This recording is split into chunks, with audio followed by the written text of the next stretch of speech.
নিজুম ঘরে এসে ঘুমন্ত নির্জরের দিকে তাকিয়ে হাসল। এতপর ছেলের মাথার কাছে বসে তার মাথায় হাত বুলিয়ে দিতে দিতে বলল, তোমাকে ঘিরে এখন আমার পুরোটা জীবন। আমার এত কষ্ট ভরা জীবনে তুমি আশা নিয়ে এসেছে। তোমার জন্য আমি আজ অবধি বেঁচে আছি, না হলে কবেই নিজেকে শেষ করে দিতাম। এখন আল্লাহর কাছে শুধু একটাই প্রার্থনা করি, কেউ যাতে কোনোদিন তোমার থেকে আমায় আলাদা না করতে পারে। দরজায় দাঁড়িয়ে এ সমস্ত দৃশ্য দেখে ছবি বেগম মা ছেলের বন্ধন দেখে তার ভীষণ ভালো লাগে। তবে একসাথে নিজের বক্ষে তীব্র ব্যথা অনুভব হয়। তা কেমন জানি বারংবার একটা কথা মনে হয় যে তিনি ছোটবেলা যেমন আফরাজকে তার বাবা থেকে আলাদা করে তার শৈশব সমস্ত আনন্দ কেড়ে নিয়েছেন, ঠিক তেমনি একইভাবে তার সন্তানের কথা তার থেকে গোপন রেখে তাকে পিতৃত্ব স্বাদ থেকেও বঞ্চিত করেছেন। এই অনুশোচনা নিয়ে তিনি প্রতিদিন রাতে ঘুমাতে গিয়েও শান্তি পান না। এইসব ভেবে দীর্ঘশ্বাস ফেলে তিনি সরে আসেন। ড্রয়িং রুমে এসে দেখতে পান তার স্বামী আলমগীর খান বসে বসে খবরের কাগজ পড়ছেন। ছবি বেগমকে দেখেই তিনি বলে ওঠেন, কি হলো তোমায়, এমন লাগছে কেন? ছবি বেগম আফসোসের এই সুরে বলে, ওই একই ভাবনা যা আমায় দীর্ঘ 5 বছর থেকে শান্তিতে দিচ্ছে না।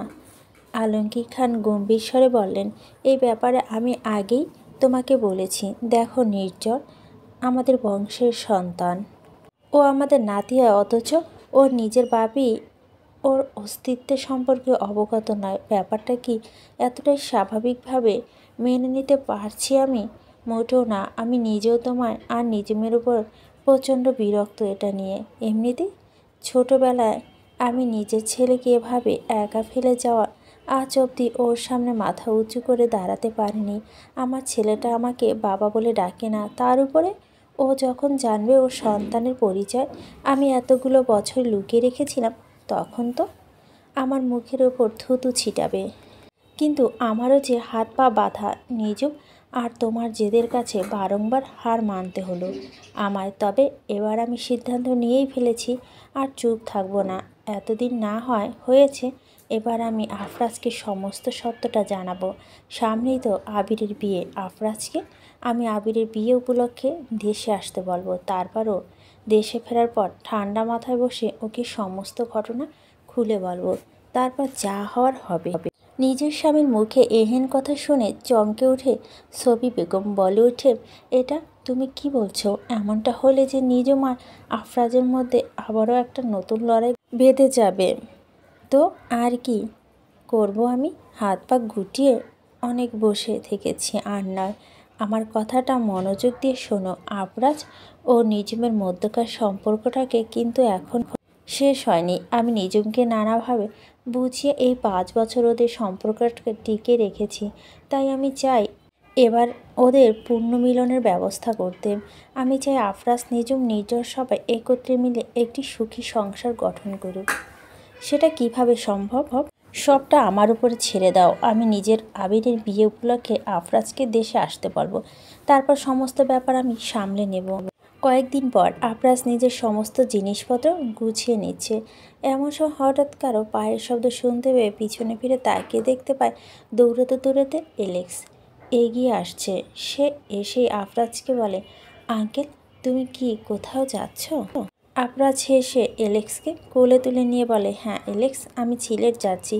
এলেক্স অনেক কষ্টে বলে, সিলেট? এটা কোথায়? এটা বাংলাদেশ। আমার বাসা তো ওখানে।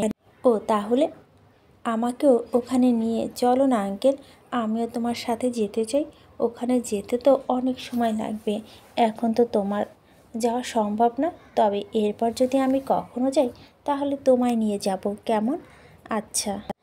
এমন সময় এলিনাও চলে আসে। সে এসে আফরাজকে বলে, তাহলে দীর্ঘ 5 বছর পর আবার নিজের দেশে ফিরছিস? আফরাজ বলে, আমার সৎমায় ভীষণ অনুরোধ করলো যেতে। বলল পরশু নাকি ওনার ছেলের বিয়ে। তাছাড়া আমার নিজেরও ইচ্ছে ছিল ফেরার। এবার আমি দেশে ফিরে নিজমের মুখোমুখি হব। নিজমের সাথে অনেক বোঝাপড়া বাকি আছে, সেসব মিটিয়ে নেব।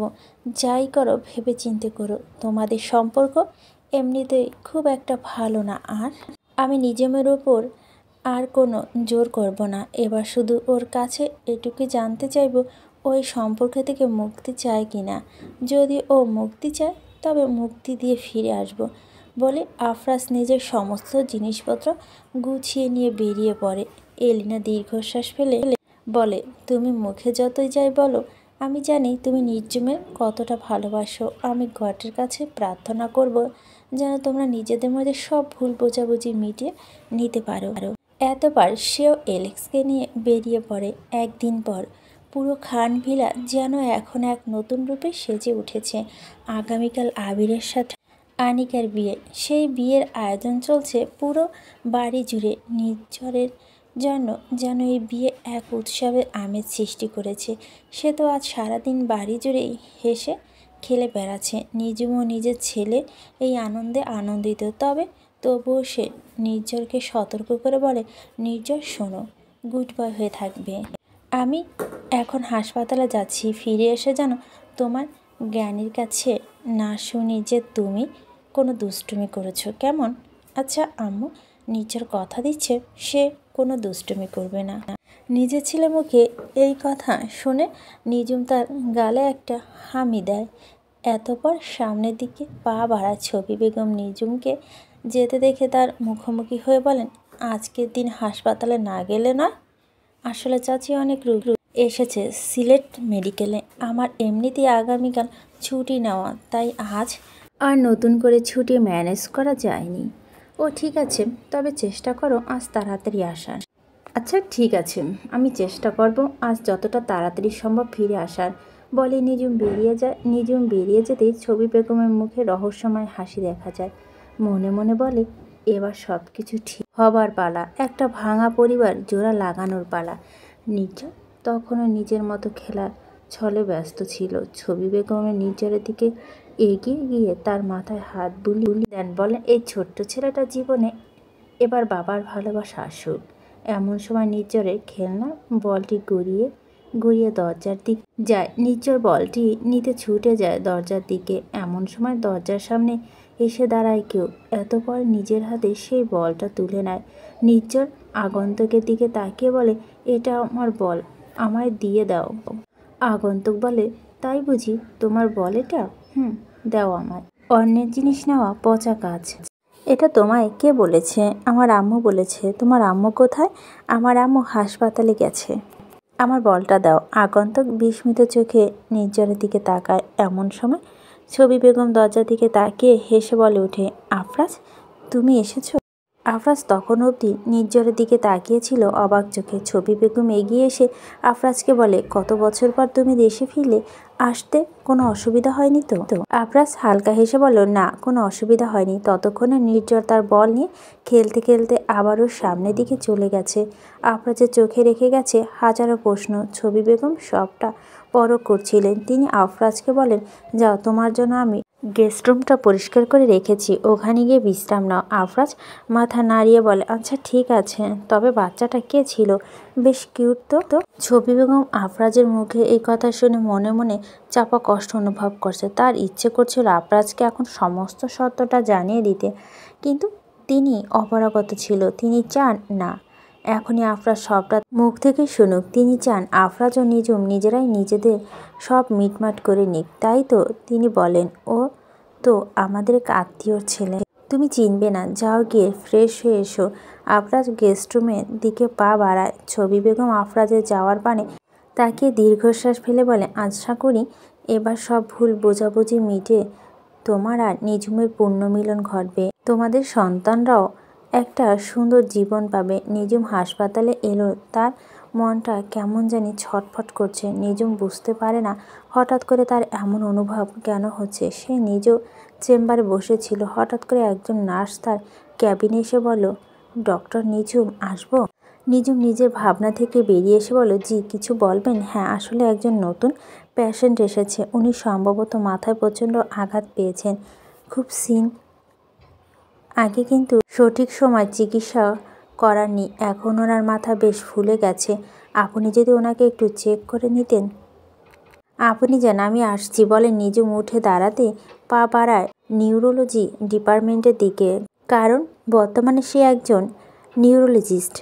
ক্যাবিনে প্রবেশ করতেই নিজুম হতবাক হয়ে যায়, কারণ হসপিটালের বেডে রোগী হয়ে শুয়েছিলেন নাজমুল খান, নিজুমের বাবা। এতদিন পর নিজের বাবার মুখোমুখি হয়ে নিজুম যতটা না অবাক হয় তার থেকে বেশি অবাক হয় তাকে এই অবস্থায় দেখে। নিজের বিস্ময়তা কাটিয়ে এগিয়ে যায়, এতপর জিজ্ঞেস করে, কি হয়েছে আপনার? নিজুম কণ্ঠ শুনে ভীষণ কষ্ট, তার দিকে ফিরে তাকায় নাজমুল খান। কিছুক্ষণ নীরব চেয়ে থাকেন নিজুমের পানে, এতপর মলিন হেসে বলে, বেশি কিছু না, এসব আমার পাপের ফল। নিজুম নিশ্চুপ। নাজমুল খান বলতে থাকে, কোথাও একটা শুনেছিলাম আল্লাহ ছাড় দেন কিন্তু ছেড়ে দেন না। আজ সেটা সত্যতা প্রমাণ পেলাম। জানেন ডাক্তার, আমি না জীবনে অনেক পাপ করেছিলাম। আমার স্ত্রী সন্তানের সাথে অনেক অন্যায় করেছি। আমার মেয়ের জীবনে আমি বরবাদ করে দিয়েছি। নিজের স্ত্রীর মৃত্যুর পরও তাকে দেখতে যায়নি। নিজের আপনজনের ভুলে অন্য এক নারীকে আপন করে নিয়েছিলাম, অথচ যার জন্য আমি নিজের পরিবার ত্যাগ করেছিলাম সেই আমাকে ত্যাগ করে দিল। 1 বছর আগে আমার ব্লাড ক্যান্সার ধরা পড়ে।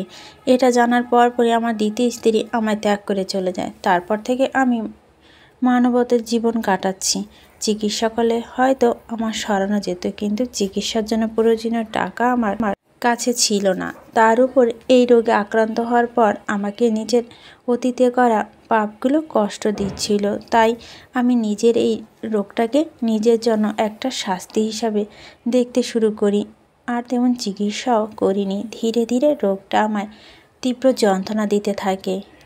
কিছুদিন আগে তো ডাক্তার দিলেন আমি লাস্ট স্টেজে আছি, আমি বেশি দিন বাঁচব না। এরই মধ্যেই একদিন বাথরুমে পড়ে গিয়ে মাথা আঘাত পাই, অনেক রক্ত পড়ে। আমি ওটাকে নিজেদের শাস্তি হিসাবে নেই, ডাক্তার দেখাই না।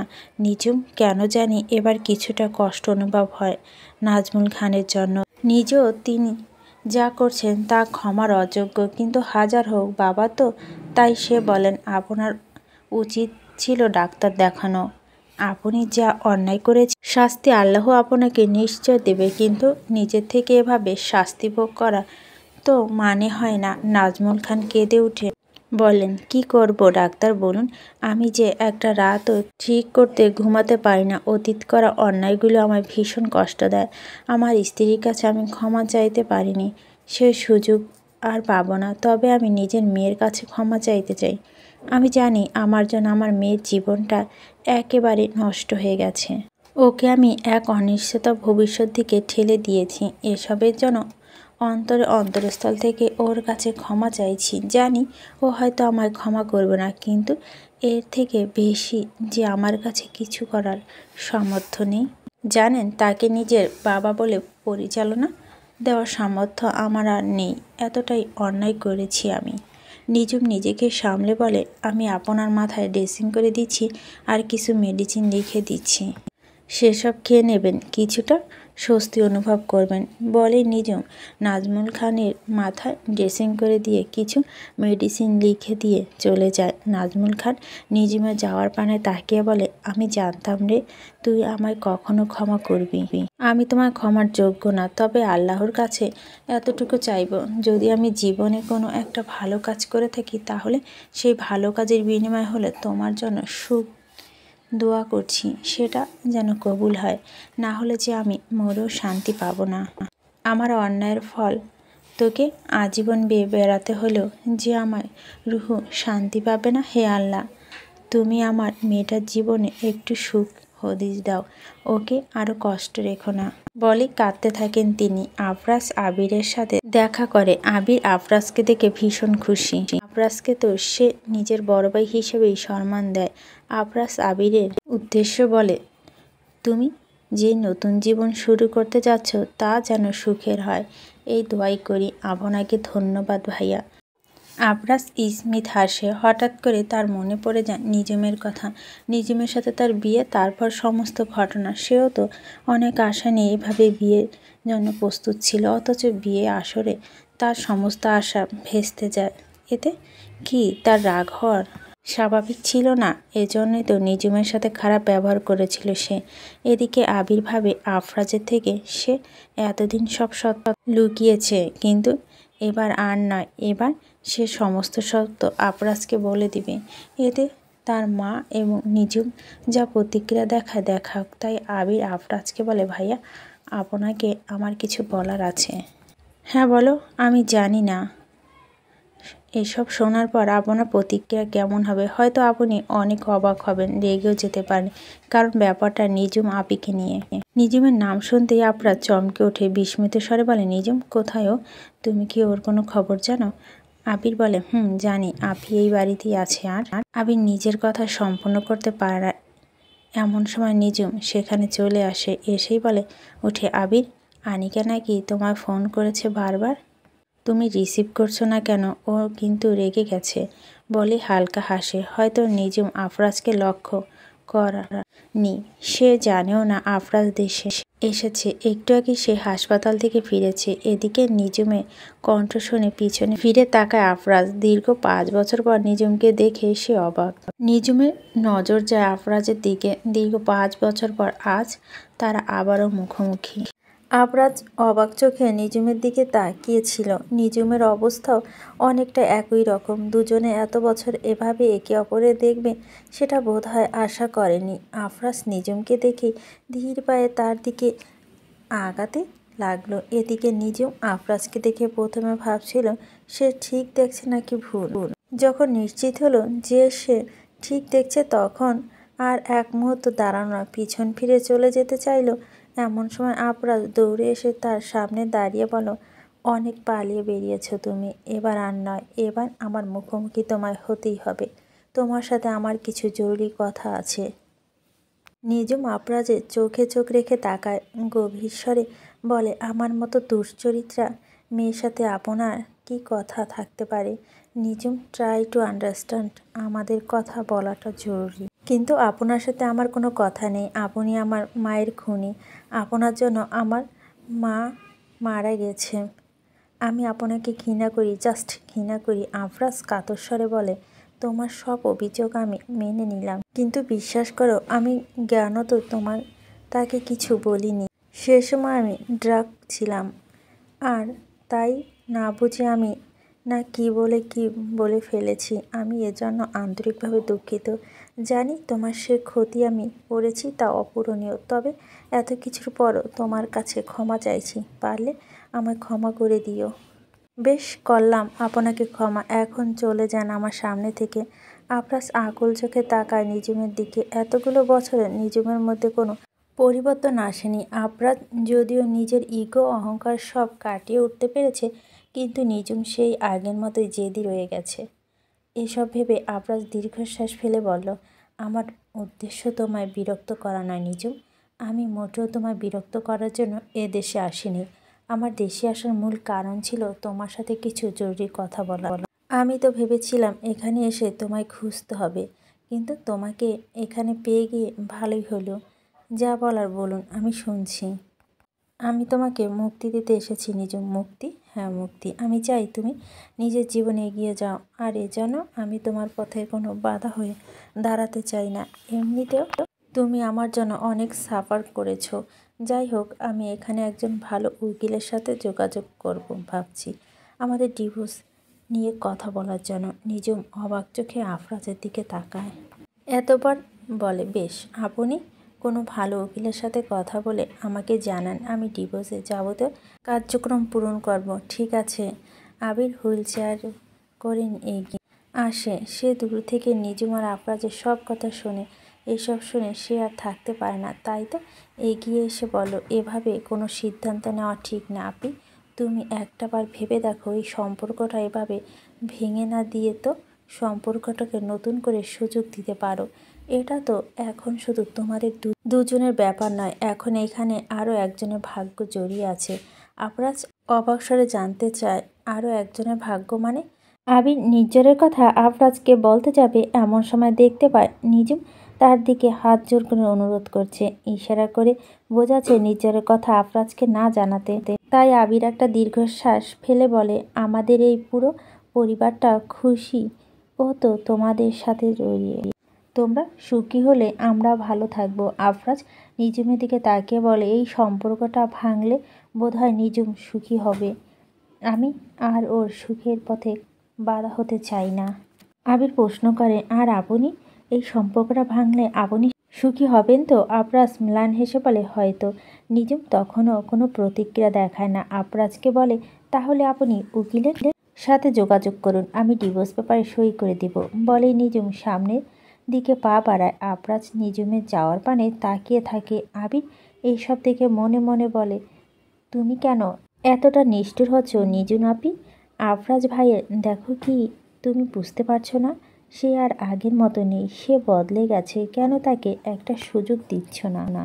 নিজুম নিজের ঘরে চুপ করে বসে আছে। এমন সময় ঘরে কারো প্রবেশ শব্দ পেয়ে সে পিছনে ফিরে তাকায়। দেখতে পায় ছবি বেগমকে। নিজুমের চোখে বিন্দু বিন্দু অশ্রু ছিল। ছবি বেগমকে দেখেই সে চোখের জল মুছে নেয়। ছবি বেগম এগিয়ে এসে নিজুমের কাঁধে হাত রেখে বলল, চোখের জলে মুখিয়ে কী লাভ? মনের কষ্ট তো লুকাতে পারবা না। নিজুম দীর্ঘশ্বাস ফেলে বলে, তাহলে আমি কি করব? চাচি জীবনে আমাকে আজকে এমন পর্যায়ে এনে দাঁড় করিয়েছে যে তাছাড়া আমার আর কিছু করার নেই। তুমি নিজে থেকেই বিষয়গুলো জটিল করছো নিজুম।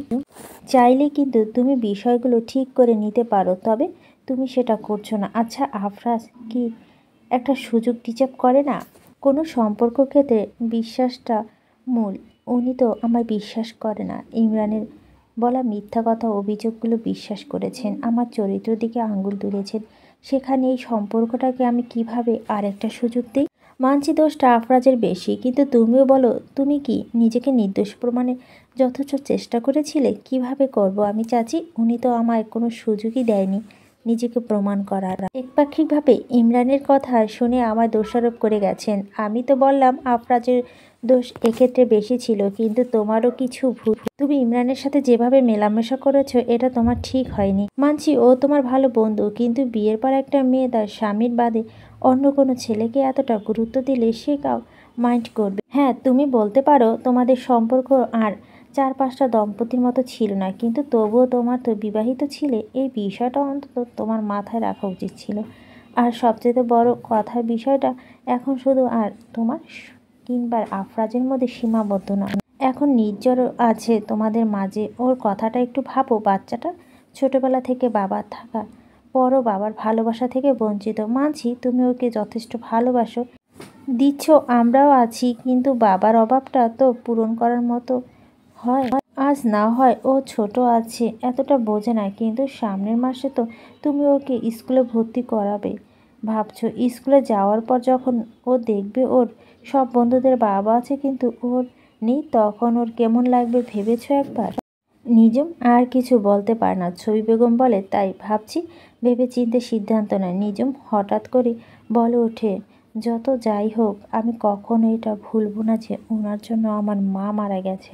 এটার পরও আমি কখনো ওনার সাথে সম্পর্ক স্বাভাবিক করতে পারবো না, কোনোভাবেই না। আর আমার ছেলের জন্য আমি একা যথেষ্ট। ছবি বেগম বুঝতে পারে নিজুমকে বুঝিয়ে কোনো লাভ নেই, এবার যা করার তাকেই করতে হবে। কোনোভাবেই তিনি নিজুম আর আফরাজের ডিভোর্স হতে দিবে না। এদিকে নির্ঝর খেলছে, দৌড়াতে দৌড়াতে হঠাৎ পড়ে যেতে নিতে আফরাজ তাকে ধরে নেয়। নির্ঝর এটা দেখে হেসে বলে, আপনি কি সুপার হিরো? আমাকে সুপার হিরোর মতো বাঁচিয়ে দিলেন। আফরাজ হালকা হেসে বলল, না, আমি তো সাধারণ মানুষ, কিন্তু আমি তো মুভিতে দেখেছি সুপার হিরোরা এভাবে বাঁচিয়ে বাচ্চাদের। আমার আম্মু তো তাই বলে, তাই বুঝি? এমন সময় নির্ঝর দেখতে পায় নিজুম একটু দূরে দাঁড়িয়ে আছে, তাই সে বলে, ওই তো আমার আম্মু, আমার আম্মুকে জিজ্ঞেস করে দেখুন। নির্ঝরের কথা মতো পিছনে ফিরে তাকাতে অবাক হয়ে যায় আফরাজ, বলে ওঠে নির্ঝরের কথা মতো পিছনে ফিরে তাকাতে অবাক হয়ে যায় আফরাজ, বলে ওঠে, কই, এখানে তো কেউ নেই। নির্ঝর মাথা চুলকে বলে, কিন্তু আমি তো একটু আগেই আম্মুকে এখানে দেখলাম। এমন সময় ছবি বেগম সেখানে এসে নির্ঝরকে উদ্দেশ্য করে বলে, কি হয়েছে নির্ঝর, তুমি এখানে কি করছো? আমি তো এই সুপার হিরোর সাথে কথা বলছিলাম। ও আচ্ছা, তাই বুঝি? বেশ, তাহলে তো ভালোই। তবে শুধু গল্প করলে তো হবে না, খেতে হবে। তুমি ওদিকে যাও, তোমার আম্মু তোমার জন্য অপেক্ষা করছে। সকাল থেকে তো তেমন কিছু খাওনি, কিছু খেয়ে এসো। আচ্ছা সুপার হিরো, তুমি থাকো, তোমার সাথে আবার পরে কথা হবে। বলে নির্ঝর ছুটে চলে যায়। নির্ঝরকে ছুটে যেতে দেখে আফরাজ বলে, বাচ্চাটা ভীষণ মিষ্টি, কেন জানি ওকে আমার ভীষণ আপন লাগছে। ছবি বেগম হেসে বলেন, ও তো তোমারই আপনই। আফরাজ অবাক হয়ে জানতে চায়, মানে ও আমার আপন বলতে? ছবি বেগম বলে, না মানে বাচ্চারা তো সবাইকে আপন করে নেয়, সেটাই বলছিলাম আর কি। ও আচ্ছা, বুঝলাম। আপনি আমাকে একটা প্রশ্নের উত্তর দিতে পারবেন? বলো, আমি উত্তর দেওয়ার চেষ্টা করব। নিজুম এতদিন কোথায় ছিল আর আজকে এখানে এলো বা কখন? তোমাকে বলছিলাম না ও এতদিন ঢাকায় ছিল? সেখানেই তো একটা মেডিকেল এবং এখন ডাক্তার হিসাবে আছে। আমি ওকে আবিরাবি উপলক্ষে দাওয়াত দিয়েছিলাম, এর জন্য ও এই বাড়িতে ফিরে এসেছে। সত্যি কি তাই? হ্যাঁ, তা নয়তো কি। যাই হোক, তুমি আনন্দ করো, আমি আসছি। অনেক কাজ পড়ে আছে তো। বলতে বলতে তিনি সামনের দিকে এগিয়ে চলেন। মনে মনে বলেন, আমাকে তুমি ক্ষমা করে দিও আফরাজ, তোমাকে অনেক মিথ্যা বলতে হচ্ছে।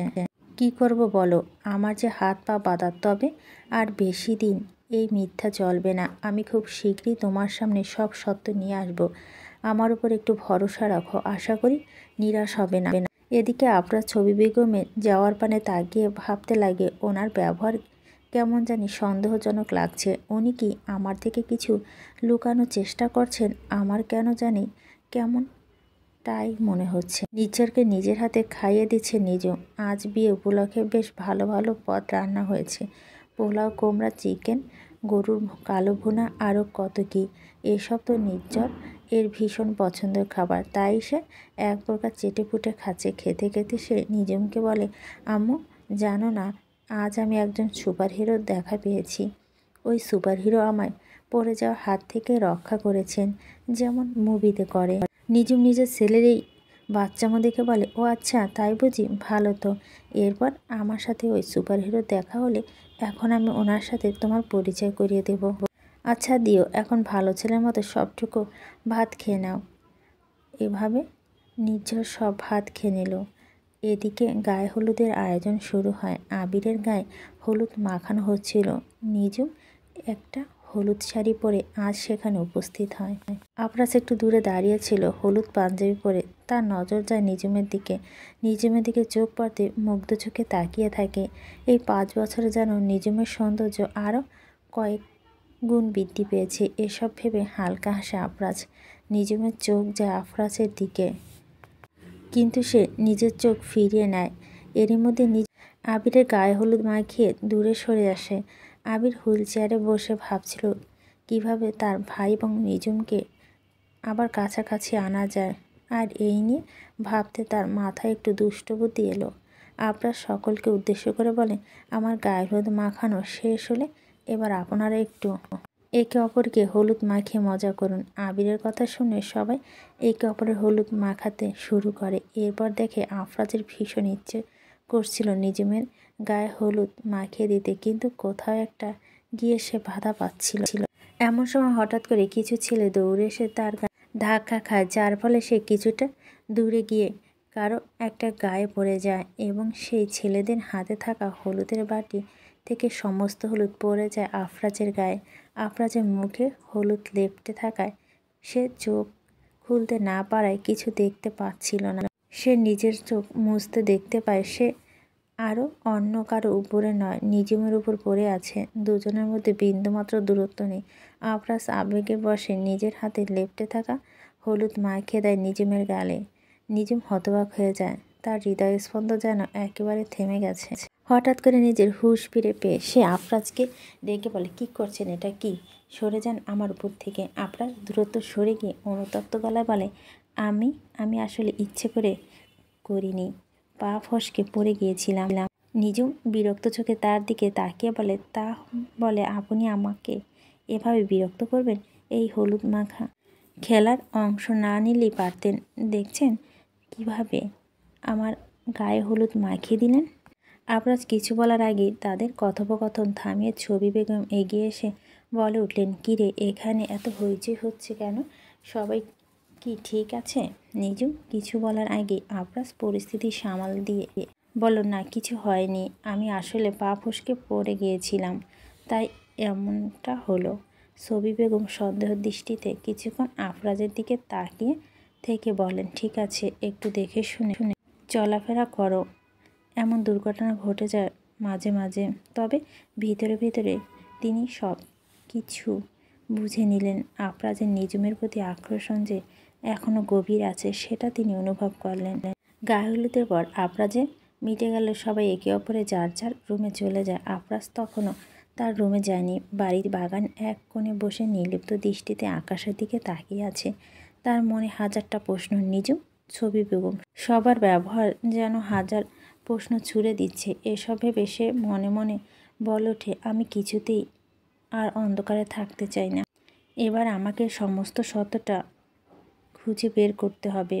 আনিকা কবুল বলার মধ্যে দিয়ে তাদের বিবাহ সম্পন্ন হয়ে গেল। সবাই খুশি হলো। অবশেষেও আবির ও আনিকা ভালোবাসা পূর্ণতা পেল। নিজুম নির্ঝরকে নিয়ে খুব সাবধানে দূরে সরে আছে, যাতে তাদের আর আফরাজের মুখোমুখি না হতে হয়। বর্তমান তারা আনিকাদের বাড়িতে অবস্থান করছে।